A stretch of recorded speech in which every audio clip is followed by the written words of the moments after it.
Баршаңызға сәлем, сіздермен Жорабекова Жанерке, және бүгін біз босқындар дегеніміз кім, олардың қандай құқықтары мен міндеттері бар деген сұрақтарға жауап беретін боламыз.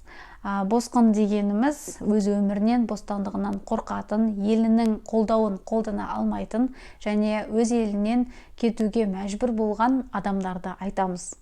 Босқын мәртебесін беру туралы өтініш хат тапсырған күннен бастап адам пана іздеуші адамға айналады және оған пана іздеген адамның куәлігі беріледі және мынадай құқықтарға ие болады. Ол аудармашы қызметін алу, өз құқықтары мен міндеттері туралы ақпарат алу, осы Қазақстан Республикасының консулдық мекемесі арқылы босқын мәртебесін беру туралы өтініш хат беруге немесе оны қайтарып алуға, осы өтініш хат бойынша теріс шешім қабылданған жағдайда оған шағым келтіруге, осы шағымдану мерзімімен қоса осы өтініш хатты рәсімдеу аяқталғанға дейін Қазақстан территориясында болуға, шыққан еліне қайтуға немесе үшінші елге қоныс аударуға, Қазақстан Республикасының заңнамасына сәйкес медициналық көмек алуға, еңбек етуге, кәсіптік қызметке және сот қорғауына құқылы.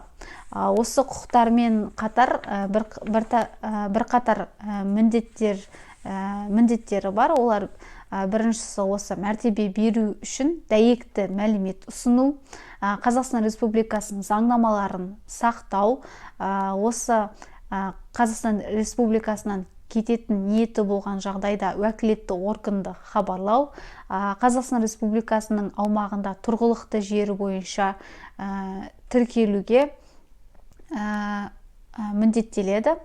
Осы пана іздеуші адамның өтініш хаты қанағаттандырылған жағдайда босқын мәртебесі беріледі және олар мынадай құқықтарға ие болады. Біріншісі ол панаға, шетелде тұратын туыстары туралы ақпарат алуға, уәкілетті органның мәртебесін ұзарту, айыру, не болмаса тоқтату туралы шешімдеріне шағымдануға, өз еліне қайтуға, не болмаса басқа үшінші елге қоныс аударуға, Қазақстан Республикасының заңдарына сәйкес медициналық қызмет көрсетулеріне, сот қорғауына, өз бизнесін ашуға, жұмысқа тұруға, мүліктік құқықтарға, босқын мәртебесін, яғни босқын куәлігін алуға, не болмаса жол жүру құжатын алуға құқылы. Егер және босқын қаласа,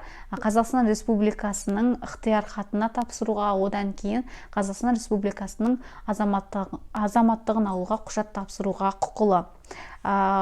Олардың, босқындардың мынадай міндеттері бар. Ол әрине Қазақстан Республикасының заңнамаларын сақтау, егер кету ниеті болса, уәкілетті органды хабардар ету және Қазақстан Республикасының аумағында тұрғылықты жері бойынша тіркелу. Босқындардың өзге де құқықтары мен бостандықтары бар және осы конституция, заңдар, халықаралық келісімшарттарға сай мемлекет осы міндеттерді өз мойнына алады. Сіздерге бергім келген ақпарат осылардан тұратын. Келесі кездескенше қош сау болыңыздар.